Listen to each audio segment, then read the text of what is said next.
First time kong magluto sa ganito klase na pagkain, pero hindi masama kasi nagustuhan ito ng amo. Kaya tara mga inday, i-share ko naman sa inyo kung paano ko ito niluto. Nag-post ako nito at ang pangalan pala nito ay kamaron daw. Tara magawa tayo ng mixture mga inday. Ang lahat ng mga ingredients ay nilagay ko dyan sa screen. Dito sa mixing bowl, kahit anong iuna mo dito sa lahat ng mga ingredients dyan na nasa screen. Sinunod-sunod ko naman yung pagkasulat dyan, kaya sundan nyo na lang din. At yung saffron natin mga inday na binabad ko ito sa mainit na tubig, kailangan mo muna itong ipalamig para hindi maluto yung mixture natin kasi mainit. Kagaya nito mga inday, pinalamig ko muna yan bago ko dyan nilagay. Ang luto na ito mga inday para lang din naman itong hot cake. Ang pagkakaiba lang dito ay naglagay sila dito ng saffron at saka yung hell. Yun lang naman ang mga Arabic spices na nilagay dito sa mixture na ito. Kaya kung wala yung dalawang ingredients na yon ay hot cake na talaga. Sa paglagay natin ng harina mga inday, hindi ko ito binuhos lahat para makapag-adjust ako kung kulang man o kung sobra. Kasi ang lahat na klase ng harina ay hindi naman pari-pariho. Sa mixture natin mga inday, kung hindi magkasya yung 2 cup ng harina, pwede tayo magdagdag. O kung kulang naman ay pwede natin itong bawasan, kaya hindi natin ito ibuhos lahat. Sa ganitong punto mga inday, ganito kalapot yung mixture natin. At ready na ito sa pagprito. Sa mantika naman ay katamtaman lang ang kadami. Parang pancake ito na pinirito mga inday. At kailangan yung apoy natin dito mga inday is medium heat lang, hindi sobrang init para hindi masunog. Nang dahil sa paunti-unti na paglagay natin, nasusunog yung ilalim ng iba na nauna. At hindi pa dyan nagtapos, naglagay pa tayo dito ng sesame seeds. Sa sesame seeds mga inday ay nakadagdag ito ng lasa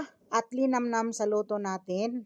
Pagkatapos ng nilagay ko dito ay binaliktad ko na. Basta mga inday, sundan nyo lang yung mga ginagawa ko. Napaka-basic lang ito gagawin mga inday. Lalong-lalo na pag ikaw ay interesado. Basta ang tips ko lang, adjustan nyo lang yung apoy para hindi dali masunog yung mga niluluto natin. Tayo na mga tagaluto, alam naman natin kung ano ang dapat natin gawin. Kaya on the go tayo dito, tatapusin lang natin ito hanggang maubos yung mixture natin. At kung gusto nyo ng marami ang lutuin niyo, kung marami kayong bisita o maraming kumakain sa inyo, doblihin lang natin yung mga mixture natin na nilagay dyan sa screen kanina mga inday. Ituloy lang natin ito hanggang matapos ito lahat.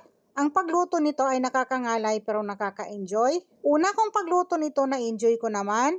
Kaso lang gumawa ako ng panibagong mixture kasi hindi ito magkasya. Marami kasing kakain, dalhin ito sa bahay ng nanay ng amo kong babae. Ganito dito sa bahay, pag harina na pag-usapan, nagluluto ako ng marami kasi dinadala ng amo kong babae doon sa nanay niya. Doon kasi sila nag-uumpukan ng magkakapatid. At itong mga luto ko na to ay hindi ito absent lagi. Kaya tuwing linggo, lagi akong napapagod, lalong-lalo na sa Bernes kasi yun ang oras ng umpukan nila. Hindi pwedeng aalis yung amo ko na wala siyang bitbit. At ito na mga inday, luto na lahat. Kumain